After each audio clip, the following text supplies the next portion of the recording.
What's going on, people? Welcome back to the opposition preview. Premier League football is back as Palace face Villa away from home. And I'm joined by Luke from Up the Villa Podcast, UTV Podcast, a YouTube channel as well. Make sure to check it out. The link will be in the description. And make sure to leave a like and subscribe if you do enjoy the content. And let us know your thoughts in the comment section down below. Luke, European playing Villa.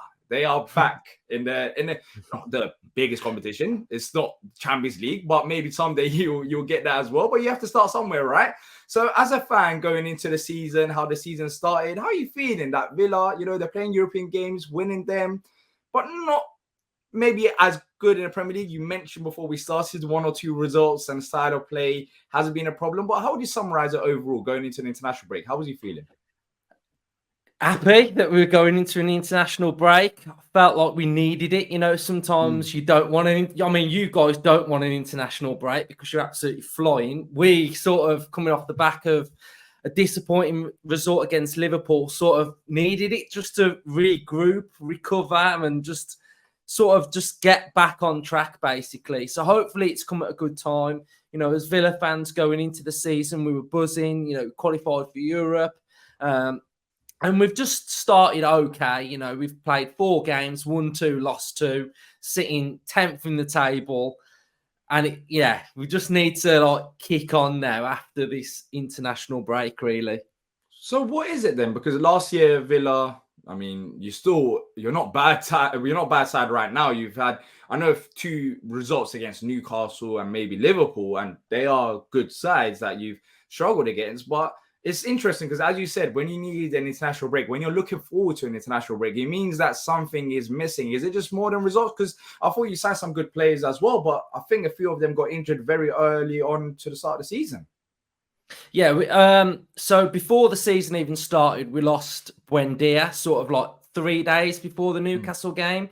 During that Newcastle game, we then lost Tyrone Mings with the same injury. So they both did their ACL in their knees. So they're pretty much out for majority of the season. So that was a massive, massive blow. We recruited really, really well with those still, fit and firing, and now they're out. So that's a massive blow. And we've just had a bit of an indifferent start, really. We've played really well in 2 of the games, and we've played really bad in 2 of the games. So, and 2 of the games that we've played really bad have been away from home against Newcastle and Liverpool. So as Villa fans, we're looking at this season wanting to improve on last season. So last season we finished 7th, and this season we're thinking, okay, let's kick on, maybe try and get 6th, qualify for Europa League, and with a view of playing well against the so-called top 4, top 6 teams in the league. So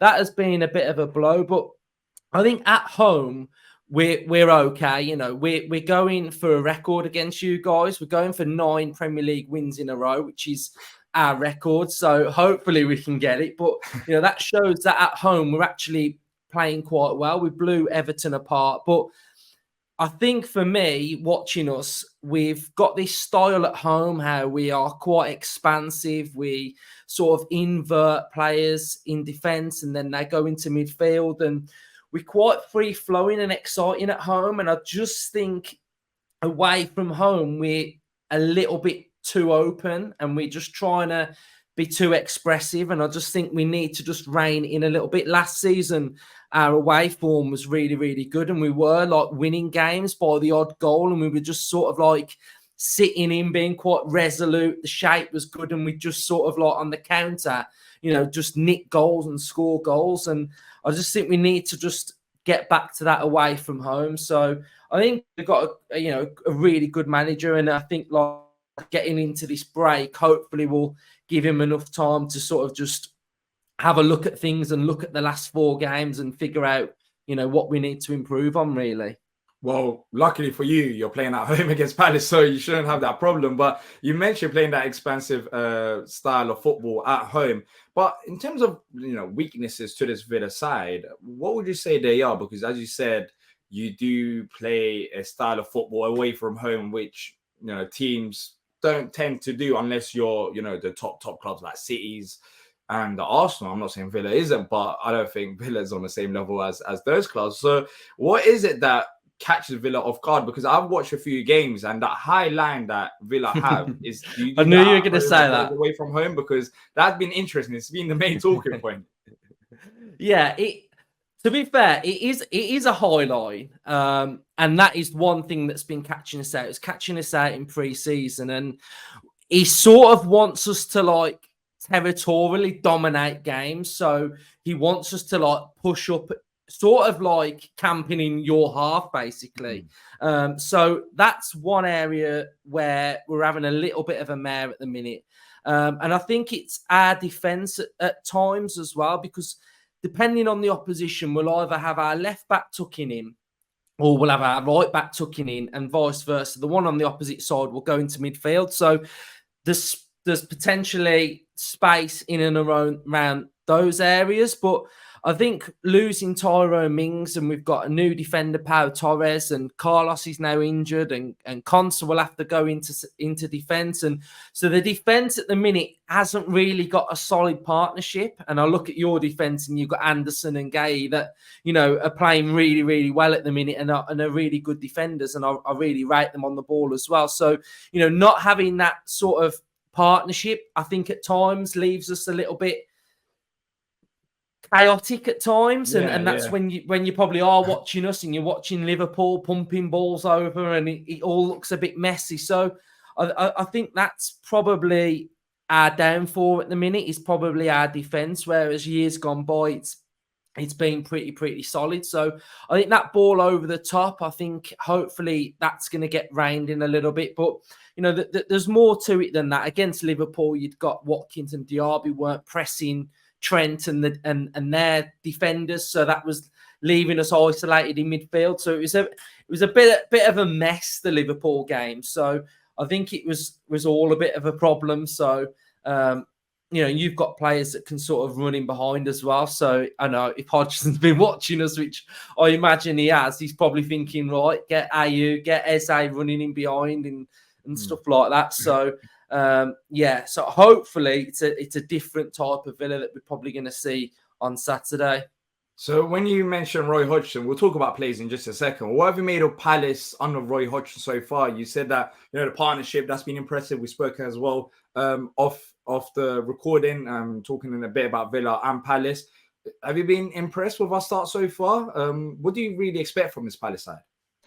Massively impressed, yeah. I think you've started the season off really, really well. I think, you know, as an onlooker, you look at sort of like the reappointment of Hodgson and think, you know, it's not exciting, is it? It's like, it just feels like a stopgap thing. But, you know, Hodgson as a manager, you know, he's really good, isn't he? You know, back in the Switzerland days when he was like revolutionised football, you know, this guy is a really good tactician. And I think, you know, he probably gets tarnished with like people like Allardyce and people put him in the same bracket as those, but I don't put him in that bracket, to be fair. But, you know, he's sort of like a wily old fox, isn't he? You know, he knows what he's doing, and, you know, you're not going to be in a relegation battle. Can you get into sort of like the top 10 territory? Because I think at the minute the Premier League, there is becoming a bit of a gap between the top teams and the teams that are languishing, and I think you can, when you watch them, you can really see a difference when you're watching those type of teams. So he's doing a good job. You've got some great players as well. So I think you'll have a good season this year. I think, like you said on our channel, I think you'll be in and around 10th place this season for sure.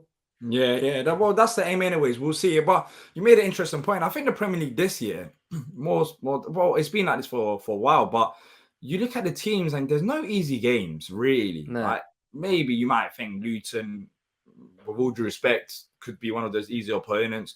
Maybe Sheffield United, but you'll face West Ham as City and you'll struggle, or like it's way more competitive than I think it has been before. And that's why, you know, people talk about top 4, top 5, top 6, or even top 10. That top 10 could easily change depending on what teams are doing. I mean, if Villa are focusing on Europe and are doing well in Europe, then we've seen it in the past with Palace, not in terms of Europe, we haven't seen that. But when you're doing well in a cup competition, your players just naturally just put their focus on that. Like, you just want to go as far as you want or as you can. So it could be a case of, Villa might have a rocky start now, but if you start doing well in Europe, then you might just be more focused on Europe rather than the league. And maybe if you finish, let's say 10th Villa or 11th and you won the Europa Conference League, I don't think many people will be complaining. So it depends on your priorities. But then again, I think Villa have made very good signings.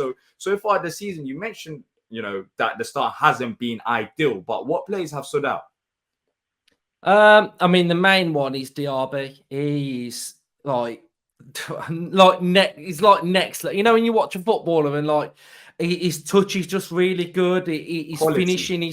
Even if he scuffs it, he'll score. And he scuffed it against Burnley and he scored. And last season we were crying out for that. Just pace. Pace, power, direct, skill, trickery. And that's something that we really lacked. And he's been able to bring that. So I've been impressed with him. I have been impressed with Pau Torres as well, centre back that we've brought in. I've been more impressed with his ball playing style. So he's a ball playing centre half, and that's what his main attributes were in La Liga, and he's managed to bring that to the Premier League. So on that side of it, I'm really impressed. He's defending. He just needs to toughen up a little bit. His awareness needs to just get up to the pace of the Premier League, which I'm sure it will. So those two players for me have stood out really, really well. So, we signed Tielemans as well. And he's a good central midfielder as well. So he's been complaining a bit, I saw. Yeah, he has. Yeah, so what's that about? See, I don't mind it, to be fair, because we've had players in the past that are happy to sit on a bench and not play. So the fact that he's not happy sitting on a bench, I'm all right with that.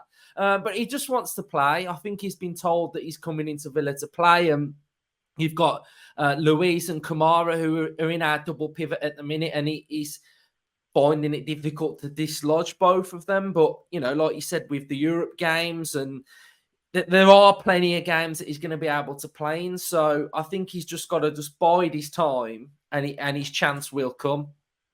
Yeah, I agree. The thing is, you got quality. So naturally, there's going to be some players that will be upset with, lack of playing time. But he mentioned about formation just quickly. What formation are we expecting at home? Do you change it away from home in comparison to home? I think Villa, was it last season on the Vieira that you played like a 4-4-2 against us? Yeah. I'm pretty sure. Would it be something similar, or have you changed it up this season?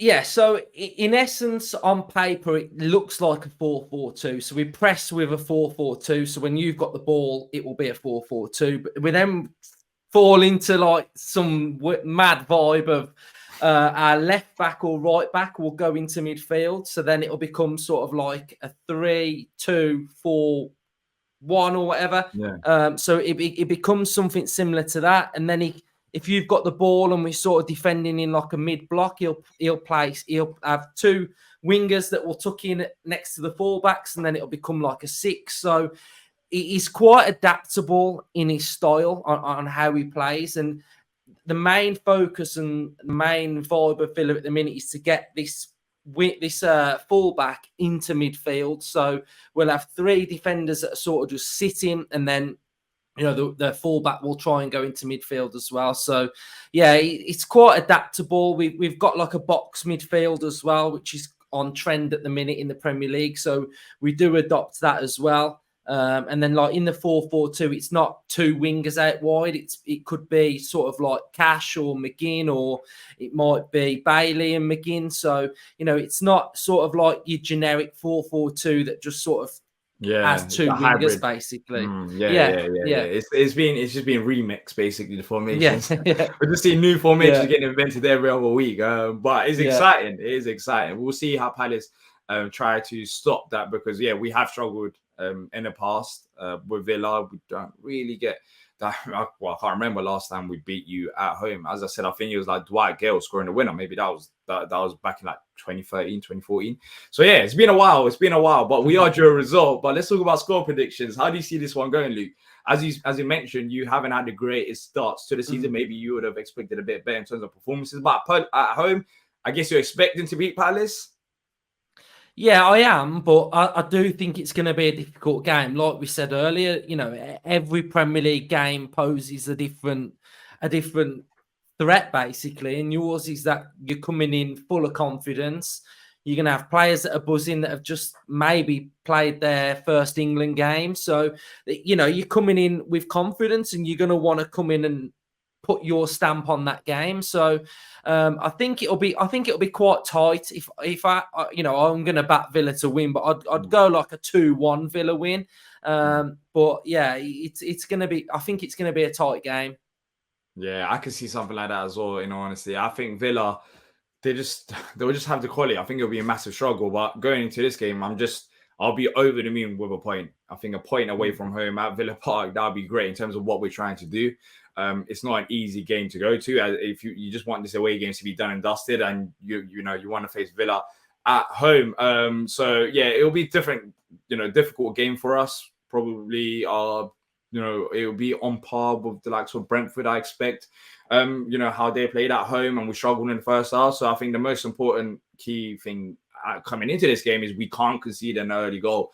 Because you want to frustrate Villa. I think that's the way that we managed to get a result. If we can, try to keep it tight and basically leave no spaces open behind. So I'm going to go for a 1-0, but I want to say 2-1 Villa as well because I can see Villa winning. I think my head's saying 2-1 Villa, my heart's saying 1-0 Palace. I'll happily take a draw any day of the week. But look, people, I'm also on Luke's channel, UTV Podcast. So make sure to check out the opposition preview there. Let us know your predictions in the comment section down below. Thank you to Luke for joining me in this opposition preview. And until next time, up the Palace and keep safe, people.